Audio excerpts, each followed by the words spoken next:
assignments. That way my screen's a little bit bigger. But I just want to do a quick demo of a few dataset plugins that we are working on for Dataset Cloud, but they're also open source if you want to use them in your own projects. This first one that we have, this project, this is the datasette-write-ui plugin, and it to begin with, it allows you to edit data inside your dataset instances or inside a SQLite databases using datasette. So for example, if you have a table like students, and it will add a new insert new row button at the very bottom here, where it will create a form for you where you can create a new student or add new rows into your database with number inputs and whatever else is appropriate for your given table. That already exists. This has existed for a little time. One new addition that we made recently is to make editing a little bit faster. Well, to edit and delete tables in the past, there's always this row icon that's available on the left-hand side. I'll make this a little bit bigger. There's this row icon you can click, and you can edit or delete a row directly from there. But a new option that we have for power users is if you hold down Shift and click on a row, then it will open up a modal for that specific row, just saving you a couple extra clicks. Might be very useful if you're using Dataset for as a CMS or some other backend for some applications. So that makes your life a little bit easier with datasette-write-ui. Another plugin that I want to show off is datasette-pins that we've had for a little while. Let me go ahead and start that one up.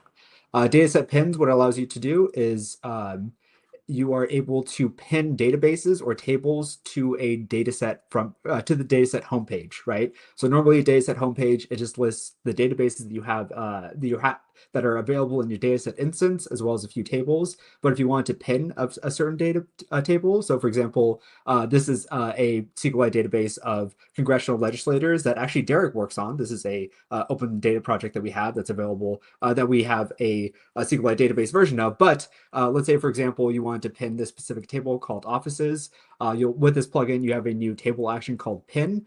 And once it's pinned and you go to the home page, there's a nice UI right here. So now you can quickly access that specific table from the home page. You can do the same with databases itself. So if you want to pin a database as well as a table, that's available as well. You can reorder these pins if you have multiple pins. So just more options to make the homepage a little bit more richer. That's a plugin that we had for a little while. We're going to make a few updates. So for example, having custom descriptions and maybe pinning other items that are available, that will be coming very soon in the next week or so. And lastly, just because showing off some plugins that you may not know about, one last plugin that we have, actually I'll pull up Dataset Cloud for this.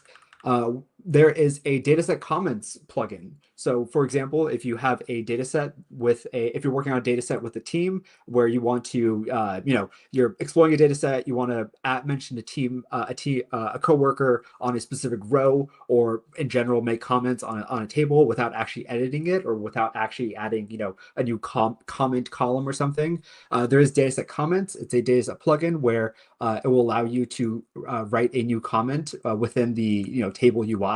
So if you wanted to leave a comment right here and mention a coworker or add a hashtag or something, you can do that directly from the dataset UI, and then it's available. So whenever you're on the table itself, and if a row has a comment right here, then you can click on that icon and you'll see the comments that someone has left. You can have hashtags. You can mention coworkers. Still a little bit buggy, but we're working through it. You can react on a specific comment. So if you have multiple coworkers on one thing, it's just another way to make collaborative data editing and data commenting and exploration a little bit nicer. We're planning to make a few UI updates and bug fixes to this plugin soon. So if you want to check that out, it is called datasette-comments, and we'll leave links to this in the YouTube chat, as well as in the show notes that Simon will put together after this. So yeah, a lot of cool plugins that we're working on. If you have any ideas of cool little collaborative little UI elements or features that you want in Dataset, definitely let us know. Happy to make something work.